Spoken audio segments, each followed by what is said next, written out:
అందరికీ నమస్కారం. ఈరోజు ప్రచార భాగంగా ఎన్నికల ప్రచారం భాగంగా మన ఎంపీ విజయసాయి రెడ్డి అన్న సతీమణి ఈరోజు గౌరీ అక్క అందరూ ప్రచారానికి రావడం జరిగింది.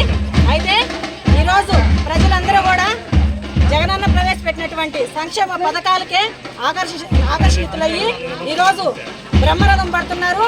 డబ్బుకు మాత్రం ప్రలోభం కావటం లేదు.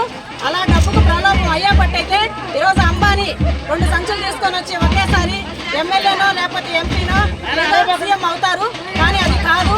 ఈరోజు ప్రసన్నన్న ఒక్కనటువంటి గడప లేదు, చేయనటువంటి సహాయం లేదు. రాష్ట్రంలో మన జగనన్న నవరత్నాల్లో భాగంగా ప్రతి గడపలో ప్రతి ఇంట్లో సంక్షేమం ఎలా అందించారో అలాగే నియోజకవర్గంలో కూడా మన ప్రసన్నన్న ప్రతి కుటుంబానికి కూడా ఆర్థిక సహాయం చేశాడు.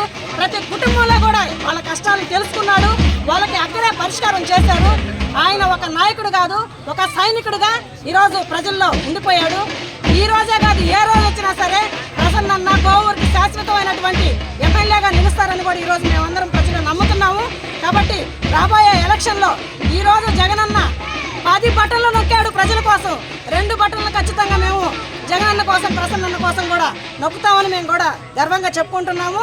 కాబట్టి రాబోయే ఎలక్షన్లో ప్రతి ఒక్కరం కూడా విజయసాయి రెడ్డి అన్నకి, ఎంపీ గారికి, మన ప్రసన్నన్నకి 2 ఓట్లు ఫ్యాన్ మీద వేసి అత్యధిక మెజార్టీతో గెలిపించుకుంటామని కూడా ఈ సందర్భంగా తెలియజేసుకుంటున్నాను. Please subscribe my channel. Please subscribe my channel.